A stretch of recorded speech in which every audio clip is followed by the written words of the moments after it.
Количество автомобилей на наших дорогах с каждым годом стремительно увеличивается. Как следствие, растет интенсивность движения и усложняется обеспечение порядка и безопасности. Основным нормативным документом, который регулирует поведение участников дорожного движения, являются правила дорожного движения.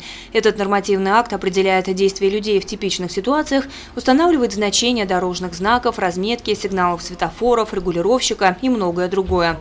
Однако многие водители пренебрегают ПДД. Отсюда частые нарушения и дорожно-транспортные происшествия. Ежедневно сотрудники ГИБДД фиксируют десятки нарушений на дорогах Сибая. С 12 по 20 на территории нашей республики, также в нашем городе, проводятся профилактические мероприятия «Должник». В период данного мероприятия будут проверяться лица, не оплатившие административные штрафы.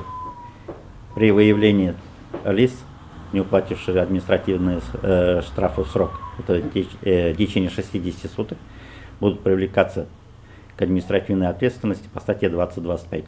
Штраф в двойном размере, арест до 15 суток или обязательная работа до 50 часов. Только за минувшие выходные с вечера пятницы и по воскресенье сотрудниками ГИБДД на сибайских водителей составлено 195 протоколов об административных правонарушениях. Из них 7 человек находились за рулем в нетрезвом состоянии. 17 перевозили детей без специальных удерживающих устройств.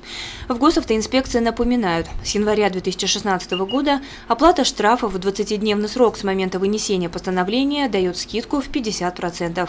В ходе проведения данного мероприятия сотрудниками госавтоинспекции будут проверяться лица на оплату административных штрафов. Хочу добавить, что граждане о наличии своих должностей могут узнать на сайте ГИБДД, а также в портале госуслуги.